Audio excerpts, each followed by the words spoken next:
आप देख रहे हैं इंडिया न्यूज 16, जहां जाए सच के साथ। हमारे बीच आए हुए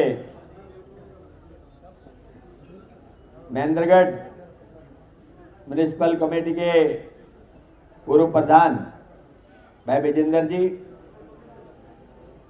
ब्लॉक समिति के वर्तमान प्रधान भाई मंगल सिंह जी, पूर्व प्रधान भाई रमेश कीची जी, पूर्व प्रधान हमारे भाई सूरज सिंह जी, ब्लॉक समिति के पूर्व प्रधान भाई सुरेंद्र जी, म्युनिसिपल कमेटी महेंद्रगढ़ के वर्तमान सदस्य डॉक्टर तरुण जी, भाई विजय महायत जी, बड़े भाई साहब राव राम कुमार जी, हमारी बार एसोसिएशन के प्रधान हमारे साथी अभी भाई शैलेंद्र जी ने बताया, प्रधान और उप प्रधान दोनों धर्मवीर जी और अजीत भाई, और वरिष्ठ अधिवक्ता भाई रमेश बोरा जी, भाई शैलेंद्र जी, इनके साथ आए हुए सभी अधिवक्ता साथीगण, यहाँ उपस्थित जिला परिषद के सदस्य, पूर्व सदस्य भाई सतेंद्र व जोगिंदर, यहाँ पर पधारे हुए सभी पंचेज सरपंचेज नंबरदार साहिबान, यहाँ पर पधारी हुई मेरी सम्मानित मातृशक्ति, और यहाँ पर पधारे हुए मेरे नौजवान साथियों, पत्रकार व छायाकार बंधुओं, प्यारे भाइयों और मेरे पिता तुल्य सम्मानित बुजुर्गों, सर्वप्रथम तो मैं आप सबका धन्यवाद करता हूँ कि आपने एक छोटी सी सूचना पर यहाँ पहुँच करके इतनी बड़ी संख्या में न केवल हमारा हौसला अफजाई किया, बल्कि इस बात का एहसास भी दिया कि बहुत लंबे समय के बाद में ये मुलाकात हुई है और इलाके के अंदर बहुत सारी परेशानियां इस दौरान रही, जिसे देश और प्रदेश और दुनिया सबको झेलना पड़ा है। मैं फिर भी भगवान का शुक्रिया अदा करता हूं कि एक महामारी कोरोना नाम की जो इस देश और दुनिया में आई, उस सारी परेशानी के बावजूद महेंद्रगढ़ के लोग उससे काफ़ी अछूते रहे। ये इन लोगों की मेहनत थी या इन लोगों का भाग्य, क्योंकि दुनिया के सारे कार्यक्रमों को इस कोरोना बीमारी ने शिथिल कर दिया था। आपने देखा कि न केवल कार्य करने के कार्यालय बल्कि धार्मिक स्थलों तक दुनिया के बंद कर दिए गए थे। बहुत से लोग इस बात को सोच भी नहीं पाए, क्या कभी दुनिया के अंदर इस तरह की बीमारी किसी को देखने के लिए मिली। कहा जाता है कि 1918 में एक किसी तरह की एपिडेमिक आई थी जिसे स्पेनिश फ्लू के नाम से कहा जाता था, लेकिन 1918 यानी 102 साल 3 साल पहले की इस बीमारी का बहुत कम सौभाग्यशाली व्यक्ति हैं जिन्होंने कभी सुना भी हो। लेकिन आज इस परिस्थिति के अंदर आपने सबसे जूझते हुए हिम्मत और हौसले से सारे संविधानों सावधानियों के बावजूद आपने जिस तरह से मुकाबला किया, मैं पूरे क्षेत्र के लोगों का कोटि कोटि धन्यवाद करता हूं और भगवान से प्रार्थना करता हूं और उनके उज्जवल भविष्य और अच्छे स्वास्थ्य की कामना करता हूं। दूसरा दोस्तों, 24 अक्टूबर को वो सौभाग्यशाली दिन था जबकि आपके दिए हुए आशीर्वाद के बाद आपने चौथी बार हरियाणा विधानसभा में मुझे चुनकर भेजने का मौका दिया। मैं उसके लिए भी आपका कोटि कोटि दिल की गहराई से धन्यवाद करता हूं।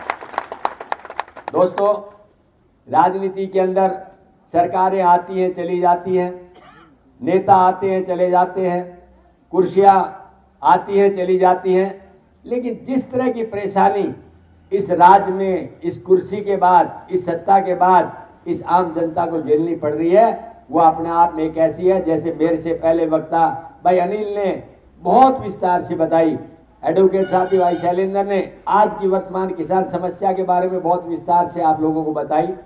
जहां सत्ता कहते सर पर चली जाती है तो उसका प्रजातांत्रिक स्वरूप खत्म हो जाता है, और मैं समझता हूं इस सरकार के पिछले 7 साल के अंदर सत्ता सर पर बैठ चुकी है। इनको आम आदमी की परेशानी नजर नहीं आती कि आम आदमी किस बात से पीड़ित है। अरे इस देश की 70% जनता किसान के कार्य पर निर्भर करती है, चाहे वो किसान स्वयं हो या किसान के साथ मिलकर के कार्य करने वाला मजदूर या उसके साथ में जुड़े हुए व्यापार करने वाला आड़ती भाई, उन सब समस्याओं को उन्होंने दरकिनार कर दिया।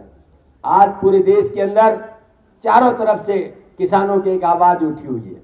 मैं आपसे यही कहना चाहता हूं कि सारी बातों के बीच इस बात की बहुत बड़ी चर्चा थी।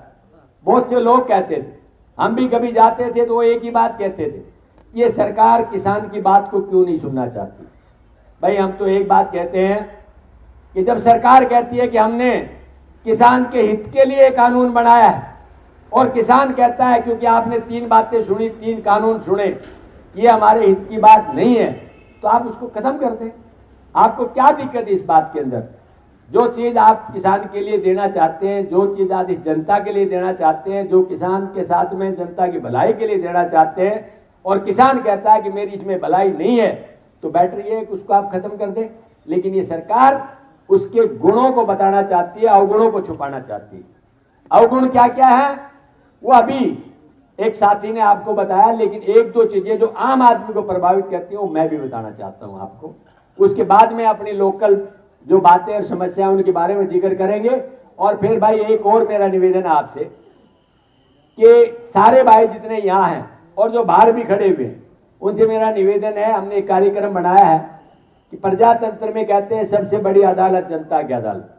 आज कोई नेता कितना ही बड़ा क्यों नहीं हो, उसे एक दिन इस जनता की अदालत में अवश्य आना पड़ेगा अगर उसका प्रजातंत्र में विश्वास है। अगर वो तानाशाह है तो उसे आपकी जरूरत नहीं है। मैं समझता हूं कि हिंदुस्तान एक प्रजातांत्रिक देश है और उस देश के हर नागरिक की उसको जरूरत है। तो आप सबसे मेरा निवेदन है कि यहां से एक कार्यक्रम है, एक विरोध प्रदर्शन का। विरोध किस बात का वो हम बताएंगे चंद क्षणों के अंदर। उससे पहले मैं आपको 3 बातें इस काले कानून के बारे में कहना चाहता हूं कि भाई सच्चाई की बात तो ये है कि पहला कानून तो जो एसेंशियल कमोडिटीज का बताया कि पहले शर्तें होती थी कि कोई आदमी एक लिमिट से ज्यादा अगर किसी चीज का स्टॉक करेगा तो कानूनी रूप से अपराध माना जाएगा। आपने देखा होगा ज्यादा चीनी की बोरियां इकट्ठी कर लेना, ज्यादा सरसों की बोरियां इकट्ठी कर लेना, ज्यादा चावल की बोरियां इकट्ठी कर लेना, उसको कहा जाता था कि ये इलीगल स्टॉक है, इसलिए इसके खिलाफ कानूनी कार्रवाई होनी चाहिए। इस सरकार ने कानून बना दिया कि कोई भी व्यक्ति लाखों टन इकट्ठे कर लेगा तो भी ये अपराध की संज्ञा में नहीं गिना जाएगा। अब आप बहुत से सवाल उठा सकते हैं, क्योंकि जब आपसे मैं बात इसलिए बताना चाह रहा हूं आपको कि जब आपसे कोई बहस करे कोई आदमी, आपको भी इस बात का ज्ञान नहीं हो कि आखिर ये लोग इसका विरोध क्यों कर रहे हैं और सरकार जो कहना चाहती है उसकी बात को क्यों नहीं सुन रहे ये लोग, वो उसका ये मैं बताना चाहता हूं कि जब आपकी फसल का आज भाव दे करके, मैं कहता हूं कोई भाव दे दिया आज जैसे बाजरे की बात आई थी पीछे, हम लोग बड़े खुश थे भाई 2175 रुपए का भाव दे करके आपने एमएसपी के ऊपर बाजरा खरीद कर लिया। हम कहते थे यार बहुत बढ़िया बात है, गेहूं से भी महंगा हमारा बाजरा खरीदा जा रहा है, इससे बढ़िया और क्या होगा। लेकिन मैं आपसे ये कहना चाहता हूं ये एमएसपी सिर्फ 6% खरीदी जाती है टोटल पैदावार की। पूरे हिंदुस्तान में जितनी पैदावार होती है उसकी 6% आपकी एमएसपी दर के ऊपर खरीदी जाती है। आज आपके भाव में खरीद ली और उन्होंने अपने स्टॉक भर लिए सस्ते भाव में लेकर के, आपके पड़ोस से ही आप लेके आते थे। ध्यान करें आप, 1200 रुपए का बाजरा लाके यहाँ 2175 और 2150 में बेचा जाता था नहीं बेचा जाता। बहुत से व्यापारी भी ये काम करते थे। तो अगर उन्होंने अपने स्टॉक इस भाव में लेकर के बड़े बड़े लाखों टन इकट्ठा कर लिया, तो अगली साल जब आप बेचने जाएंगे तो वही आदमी ये कहेंगे कि भाई अब तो हमारे पास स्टॉक है, हमें इसकी जरूरत नहीं है। वो किसान जो बाजार में बेचने जाएगा तो उसको लेने वाला नहीं मिलेगा, क्योंकि वो कहेगा कि हमारे पास तो जरूरत ही नहीं है। 2175 वाला 800 रुपए में बेचने में मजबूर हो जाएगा, क्योंकि किसान के पास दूसरा सोर्स ऑफ इनकम नहीं है। इसलिए सबसे बड़ी तो दिक्कत ये है कि इनको स्टॉक करने की जो परमिशन दी है ये अपने आप में किसान के हित के खिलाफ। दूसरी बात, भारतीय जनता पार्टी की एक स्वर्गीय नेता सुषमा स्वराज जी, उन्होंने कहा था कि जो मंडी एपीसीएम जो सिस्टम है इसको आप खत्म करना चाहते हो। ये क्यों खत्म करना चाहते हो? क्योंकि ये तो आड़त से जुड़ा हुआ है और आड़ती का और किसान का एक एटीएम का बैंक का रिश्ता होता है। जब किसान को पैसे की जरूरत होती है तो वो आदमी जाकर के आड़ती के पास जाता है कि लाला जी ये पकड़ो, मुझे मेरे इलाके की जो मेरे क्षेत्र की या मेरे फसल का जो पैसा आएगा वो मैं आपको ये वादा करता हूँ कि आपको लौटा दूंगा। मुझे आज 50,000 की या 1 लाख की या 2 लाख की जरूरत है, मेरे घर में कोई फंक्शन है या भारी बीमारी है, और वो आड़ती ये सोचता है कि वाकई में इसके पास 5 लाख का स्टॉक कम से कम है जो मुझे सालाना मुझे देता है, वो अपने एक सिक्योरिटी अंदर से महसूस करते हुए उसको 50,000 लाख रुपए 2 लाख रुपए दे देता है, क्योंकि उसे विश्वास है। अब वो क्यों टूटा विश्वास कि इन्होंने कह दिया 2 मंडी होंगी, एक मंडी तो वो जहां से तुम पैसे लेके आओगे अंदर की मंडी, और एक मंडी उस क्षेत्र से बाहर की मंडी। बाहर की मंडी से कोई भी आदमी अगर अनाज बेचेगा उस पर टैक्स लागू नहीं होगा। अगर मंडी के अंदर कोई मार्केट कमेटी में बेचेगा उस पर टैक्स लागू होगा। तो आप मुझे ये बताइए, जहाँ टैक्स लागू होगा आप वहाँ क्यों बेचेंगे? और जब आप नहीं बेचेंगे तो आड़ती कैसे विश्वास करेगा कि भाई ये किसान मेरे को ही फसल बेचेगा? वो सोचेगा इसको ज्यादा भाव बाहर मिलेंगे, इसको बाहर कम टैक्स लगेगा, तो ये कल वहां बेच देगा। तो जब आप इसके पास चले भी गए जरूरत पर पैसे लेने के लिए कि मुझे लाला जी आज 2,000 या 10,000 या 50,000 या लाख की जरूरत है, तो वो कहेगा देखो अभी तो मैं नहीं दे सकता, आगे कभी समय आएगा तो मैं फिर दोबारा आपकी मदद करने का प्रयास करूंगा। ये एक रिश्ता आड़ती और किसान का था, वो आपका रिश्ता इससे टूट रहा है। ये बेसिक समस्या है जिसको आम आदमी नहीं समझ पा रहा। तीसरा जो कॉन्ट्रैक्ट फार्मिंग का जो बताया भाई अभी शैलेंद्र ने कि आप कॉन्ट्रैक्ट करें, देखिए आम आदमी कह देता है भाई कॉन्ट्रैक्ट करने की आपको जरूरत क्या है? कॉन्ट्रैक्ट करने की जरूरत यह है कि जब दूसरा आदमी आपकी फसल को खरीदने के लिए तैयार नहीं और आप उससे कॉन्ट्रैक्ट करेंगे नहीं तो आपकी फसल का होगा क्या? तो आप मजबूरी में जब वो ये प्रलोभन भी देंगे कि भाई बाजार में सरसों मिलती है आपकी 5,000 रुपये और मैं दूंगा आपको 7,000 रुपये, लेकिन शर्त मेरी है क्वालिटी बढ़िया होनी चाहिए, बीज अच्छा होना चाहिए और अच्छा उसका प्रकार होगा तो मैं उसको खरीदूंगा। और वो बात सही है कि जब आप फसल तैयार हो गई, आधे पैसे लगा दिए आपने और उस टाइम पर उसने कहा भाई तेरी फसल तो मैंने सोचा था वैसी नहीं है, not as per my expectations, तो मैं तो ये खरीदूंगा नहीं। तो आप जो 7,000 वाली सरसों है उसको 3,000 और 3,500 में बेचने पे मजबूर हो जाएंगे, क्योंकि हमारी मजबूरी है, हमारे पास सोर्स ऑफ इनकम नहीं है। हम वहीं से बेच करके अपने बच्चों का, घर का, परिवार का, सामाजिक रिश्तों का निर्वहन करते हैं। इन तीनों चीजों पे ये समस्याएं लागू हैं। इस सरकार ने इस बात को अपने तौर पे एक प्रेस्टीज इश्यू बना करके उन बड़े राजघरानों को नहीं, उन बड़े उद्योग घरानों को संतुष्ट करने के लिए कानून बना दिया।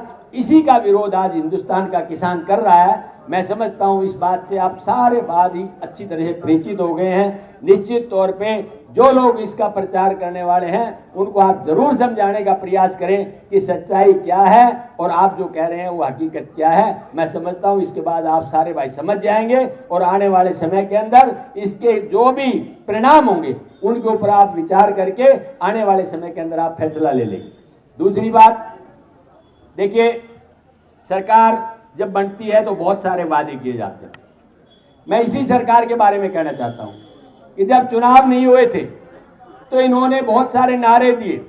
पहले तो कहा 75 पार, और 75 पार के नारे के बाद में लोगों को इस तरह से गुमराह किया। बहुत से लोग, आम आदमी सोचता है कि जब ये सारे 75 पार कर रहे हैं तो भाई इनका जब पार्लियामेंट में इन्होंने नारा दिया था 300 पार, तो हो सकता है 300 पार उनका पार हो गया तो भाई 75 पार भी हो जाएगा। वो मुगालते में रहे, एक असमंजस में रहे, लेकिन उनको हकीकत का नहीं पता था कि 300 पार का नारा था वो तो किस वजह से हुआ वो तो वो जानते हैं, लेकिन 75 पार का नारा सिर्फ गुमराह करने का नारा था। अगर थोड़ी सी सच्चाई का वक्त से पहले पता लग जाता तो सरकार उनकी नहीं, सरकार आपकी होती। और भाई मैं तो आपका शुक्रिया अदा करता हूं, मैं दिल की गहराई से आपका धन्यवाद करता हूं, और ये ऋण मैं अपने सर के ऊपर समझता हूं कि जो महेंद्रगढ़ के भाइयों ने हमेशा समझदारी का एक परिचय दिया और मेरे जैसे व्यक्ति को अपना आशीर्वाद और साथ दे करके, हिम्मत हौसला दे करके और विजय देने का प्रयास किया, उसके लिए मैं अपने आप को ऋणी मानता हूँ। क्यों कि आपके चारों तरफ की 7 असेंबली, ध्यान करें आप, जिसमें आप लगा लें अटेली, नारनौल, नांगल चौधरी, लोहारू, बारडा, दादरी और कोसली, 7 के 7 सीटें आप हारे हैं। सिर्फ आपने एक सीट जिताई है। ये अपने आप में एक उदाहरण है, ये इस बात का सबूत है कि महेंद्रगढ़ के लोग आज भी बहुत सोच और समझ वाले लोग हैं। इन्होंने हकीकत में सच्चाई को पहचानने का प्रयास किया है। तो भाई ये बात मैं जिंदगी में कभी नहीं भुला पाऊंगा कि आपने हमेशा साथ और सहयोग दे करके जो हमें आशीर्वाद दिया। लेकिन मैं इतना कहना चाहता हूं कि अगली बार जब समय आएगा तो इसको और ज़्यादा आपको हौसला देने की ज़रूरत है। दूसरी बात एक और बताना चाहता हूं, अभी हमारे एक भाई साथी ने कहा कि भाई दक्षिणी हरियाणा एक बहुत बड़ी ताकत है और हम उस ताकत को नहीं समझ पा रहे। ये सच्चाई की बात है। मैं क्यों नहीं समझ पा रहे? क्योंकि हमने कभी किसी ने समझाने की कोशिश ही नहीं की। यहाँ पर भोलेपन के अंदर जो नेता आए, वोट मांगे, आपने वोट दे दिया और वोट लेके चला गया। उसके बाद मुड़ करके नहीं देखा कि जिन लोगों ने मुझे चुन करके भेजा है उन लोगों के भविष्य की चिंता मैं क्यों करूं, मुझे क्या जरूरत है। और भाई जब जरूरत किसी को नहीं हो तो बहुत कम लोग हैं जो इस बार पे विचार करते हैं। आप एक बात मान के चलना, पीछे का इतिहास हरियाणा का उठा के देख लें। जब जब दक्षिणी हरियाणा ने मदद की है जिस भी सरकार की, चाहे वो लोकदल की सरकार रही हो, चाहे चौधरी बंसीलाल जी की सरकार रही हो, चाहे हमारी कांग्रेस की सरकार रही हो, चाहे आज मनोहर लाल खट्टर जी की सरकार है, दक्षिणी हरियाणा ने जिसको वोट दे करके विजय दिवाना के चुनाव जिता के लोगों को भेजा है, उन्हीं लोगों से सरकार बनी है। ये उदाहरण आपके सामने है, किसी से पूछने की जरूरत नहीं।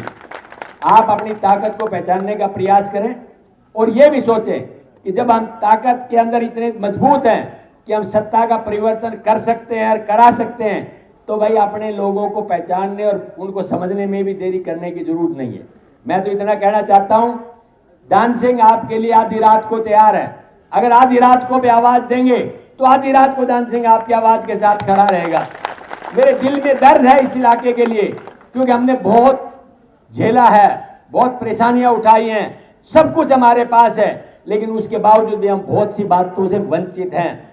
आज सबसे बुरा हाल हमारी सड़कों का है, पूरे हरियाणा के अंदर नहीं। एक समय था जब मैं राजस्थान विश्वविद्यालय में पढ़ता था और जब हरियाणा से मैं राजस्थान में घुसता था तो लोग कहते थे यार हरियाणा कितना बढ़िया है, राजस्थान कितना खराब है। आज उसके विपरीत परिस्थितियां हैं कि राजस्थान का रोड एक एक आपसे टच है, वहाँ कितने अच्छे रोड हैं, और हरियाणा के अंदर एक एक रोड किस तरह से टूटा हुआ है। ये एक विकास का नमूना है।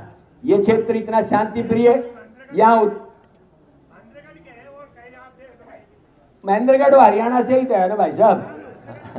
आप महेंद्रगढ़ का है तो वो भी क्यों? अरे फिर ठीक कह रहे हैं आप, महेंद्रगढ़ के साथ भेदभाव भी किया जा रहा है, वो मैं बताता हूँ क्यों। अब इनको तो फाड़ने की जरूरत है, भाई से भाई को लड़ाने की, जाति से जाति को लड़ाने की, धर्म से धर्म को लड़ाने की। कहीं शमशान और यानी आपके वो आपके कहते हैं कि हिंदू और मुसलमान, कहीं शमशान और जो कब्रिस्तान, इनके अंदर लड़ा करके ना आप आपस में वोटों की राजनीति करते रहो तो जाके आपका काम चलता है। अब इनसे भी काम नहीं चला तो अब हमारे भाइयों को हमें आपस में फाड़ने का प्रयास किया कि भाई नारनौल अलग है और महेंद्रगढ़ अलग है, महेंद्रगढ़ वाले कुछ मांग रहे, नारनौल वाले कुछ मांग रहे। ऐसा कुछ भी नहीं, हमारी मान्यता एक है। हम एक बात कहना चाहते हैं कि महेंद्रगढ़ जिले का नाम है, महेंद्रगढ़ जिले का नाम रहे, हमारी गरिमा है, हमारा जिला रहे। हमने कौन सा गजब काम किया, कौन सा गलत काम किया? हम मान सम्मान के तौर पे गरिमा को बरकरार रखना चाहते हैं। आपके अंदर हिम्मत है तो आप नारनौल को अलग एक जिला दे दें, हमें अच्छा लगेगा कि हमारे भाई जिले के रूप में एक की बजाय दो हैं हम, तो ये ताकत हमको मिलेगी। और यही बात के लिए हमने आपस में एक तरह से बातचीत उठाई। तो हम आज भी एक है, आगे भी एक रहेंगे। कोई भाई हमें फाड़ नहीं सकता, हमें जुदा नहीं कर सकता, हमें अलग नहीं कर सकता, मैं ये कहना चाहता हूँ। और इस सरकार का दिमाग तो गर्व और घमंड से छाया हुआ है। लेकिन मैं एक बात कहना चाहता हूँ, चाहे इतिहास उठा करके देख लें, घमंड तो रावण का भी नहीं हुआ। और मैं तो ये कहना चाहता हूँ, ए भाजपा के लोगों, हमने तो देखा है चढ़ते सूरज को भी ढलते, सूरज सुबह चढ़ता है रात को ढल जाता है। ये सत्ता ऐसी चीज है, आज आपके सर पर है, कभी हमारे सर पर भी हुआ करती थी, उतरी थी तो कब आपके सर से उतर जाएगी। दोस्तों, आपने दूसरी बात एक देखी होगी, अभी किसानों की बात थी। किसानों के अंदर देखा आपने कि इन लोगों ने किस तरह से इसको फाड़ने का, तोड़ने का, मरोड़ने का, इन लोगों को थकाने का काम किया। लेकिन एक भाई के आंसुओं ने ऐसा काम किया कि एजिटेशन आपका वापस उठ गया। इसलिए कई बार कहा जाता है, कौन कहता है कि आंसुओं में वजन नहीं? अरे एक आंसू आंख से निकलने तो दो, फिर उसके बाद पता लगेगा कि वजन किस में है और किस में नहीं। वो आपने देख लिया आज वजन कितना है। मैं आपसे ये कहना चाहूंगा, यहाँ का किसान इतना परिश्रमी है, मेहनती है, जो मेहनत करके कमाता है, मेहनत करके हिसाब लेता है और देता है। मैं तो आपसे यही कहना चाहूँगा कि हमारे बच्चों में कैलिबर है, हमारे बच्चों में ताकत है, इलाके के अंदर ताकत है। अपनी अपनी ताकत को पहचानने का प्रयास करें और इस ताकत को जिस दिन आप पहचान लेंगे तो उस दिन आप ये भी मान लेंगे कि वाकई में हम इस इलाके के नहीं, हम हिंदुस्तान के लिए गौरव और गौरव की बात करना चाहते हैं। दोस्तों, एक भाई ने कहा कि भाई नेताजी जब आए थे तो उनको कहा जाता था कि ये तो जयपुर का गुंडा है, बदमाश है। भाई ये बात सत्य है। मुझे 6 साल नहीं 10 साल लगे इस बात को ख़त्म करने के लिए कि भाई ये बदमाश नहीं है, ये शरीफ आदमी है।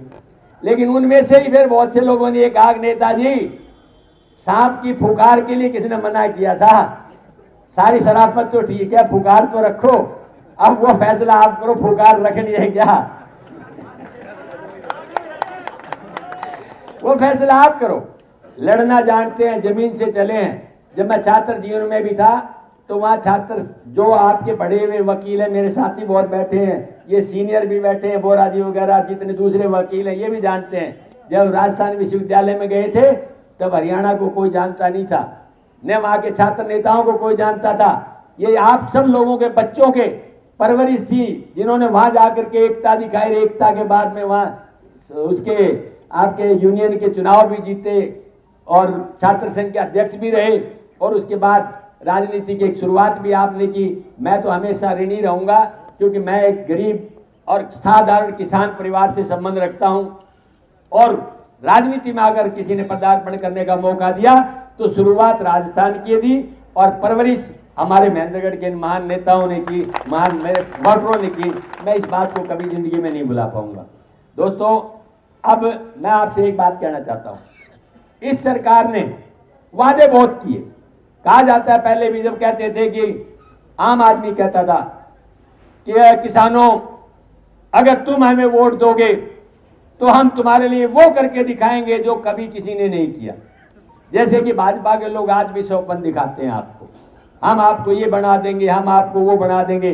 लेकिन अफसोस इस बात का है जब उनको सत्ता मिल गई तो सारे वादे भुला दिए। उन्होंने आपको एक सत्ता की सीढ़ी बना करके सत्ता के शिखर पर पहुंच करके जब किसान के हक और अधिकार की बात आई तो सीने पर पानी के छर्रे और पीठ के ऊपर डंडे, इसके अलावा उन्होंने कुछ नहीं दिया आपको जो आज आपके सामने देखने के लिए मिल रहा है। दोस्तों, अब खड़ा होने की जरूरत है, मजबूत होने की जरूरत है। ये भाजपा के लोग जब 2 रुपए आपके डीजल पेट्रोल के बढ़ जाते थे तो उस समय नंगा प्रदर्शन करते थे, ऊपर से कपड़े उतार करके, ये देखिए कांग्रेस की सत्ता की किस तरह से दुरुपयोग करने की आदत है कि 2 रुपए लीटर पेट्रोल और डीजल बढ़ा दिया।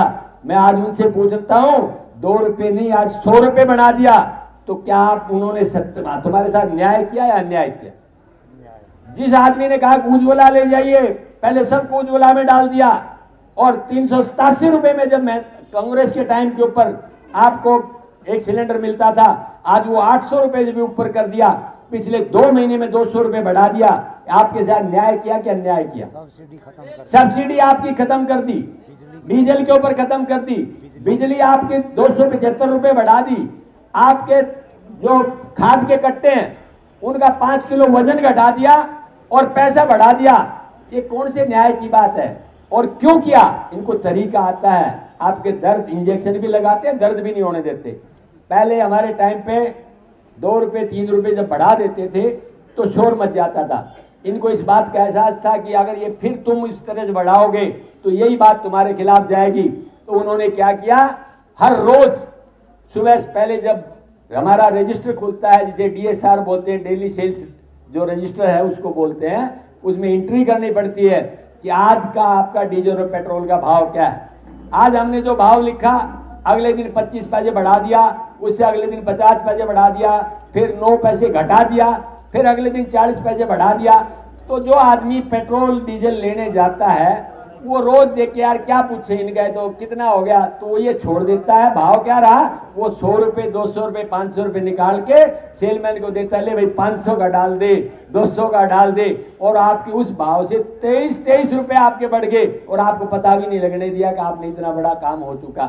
100 रुपए पेट्रोल क्रॉस कर चुका है, 100 रुपए 13 पैसे, और अब 92-93 रुपए तक डीजल पहुंच चुका है। 100 रुपए पहुंचने में देरी नहीं लगेगी। आज का भी सुबह का भाव है 25 पैसे डीजल और 15 पैसे पेट्रोल इन्होंने आज सुबह भी बढ़ाया है। तो दोस्तों मैं एक बात कहना चाहता हूं कि आज सारे भाई यहां से अब चलेंगे, क्योंकि प्रदर्शन जब करते हैं, जनता का विरोध जब होता है सामने, तो सरकारों को पता लगता है कि आप जो काम कर रहे हैं वो गलत है और आपने जो चीजें शुरू की हैं वो गलत है। जब जनता का विरोध नहीं होता तो वो सोचते हैं सब कुछ सही चल रहा है, क्योंकि जनता का दर्द होता तो आपके विरोध के अंदर प्रदर्शन में सामने आते। तो भाई अब यहां से हम चलेंगे सारे भाई मिलकर के झंडों के साथ में। सारों से वादा है मेरा, वादा है ना आपका, वादा करो, वादा एक भी नहीं जाएगा इधर उधर। यहां से हमने प्रोग्राम बनाया है राव तुलाराम चौक तक का, राव तुलाराम चौक से लेकर के और आपके पीडब्ल्यूडी रेस्ट हाउस तक जाएंगे।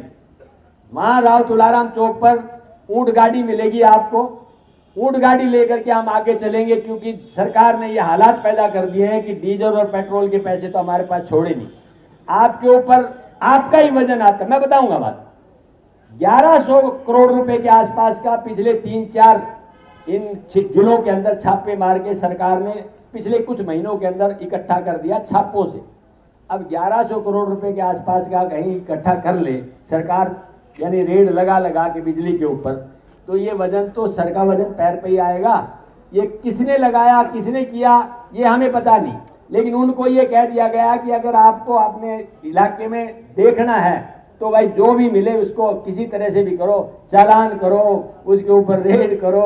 आपका मास्क नहीं है तो मास्क वालों को पता कर लो कितने मास्क के ऊपर कितने पैसे इकट्ठे होते हैं। सरकार चंदे से चल रही है, सरकार डीजल पेट्रोल के भाव से चल रही है। अरे जब कांग्रेस का टाइम था उस समय पे हमारे $147 पर बैरल कच्चा तेल हो गया था, फिर भी 55 और 56 से ज्यादा डॉक्टर मनमोहन सिंह जी की सरकार ने भाव नहीं जाने दिए। इनके राज के अंदर यानी $40 और $30 पर बैरल भी आ गया, फिर भी भाव आप 100 से ऊपर जा रहा है। तो अंदाजा लगा ले कि इनकी सोच और मंशा क्या है, कितने पैसे इन्होंने इकट्ठे किए इस एक्साइज ड्यूटी से, इससे आपको अंदाजा लग जाना चाहिए। इसलिए समझने की जरूरत है कि सही क्या है, गलत क्या है, और हम विरोध नहीं करेंगे तो आपकी किसी बात को कोई सुनने वाला भी नहीं है। इसलिए दोस्तों इस महंगाई के विरोध में आज आपका ये एक विरोध प्रदर्शन है। सारे भाई यहां से लेके वहां तक, जिसके पास व्हीकल है वो व्हीकल लेके चले, नई व्हीकल है तो हमें बता दे, व्यवस्था करेंगे यहाँ से लेके वहां तक चलने की, और वहां से ऊंट गाड़ी लेकर के ना शहर के बीच से जाकर के थोड़ी सी दूर यानी पीडब्ल्यूडी रेस्ट हाउस तक जाके अपने ज्ञापन को गवर्नर के नाम हम भेज रहे हैं, वो हम उनको दे जा करके जो भी अधिकारी होगा उसको देंगे। इसलिए सारे भाइयों से मेरा निवेदन है कि आप सारे भाई यूं कहीं चलेंगे, एक भी भाई इधर उधर नहीं जाएगा।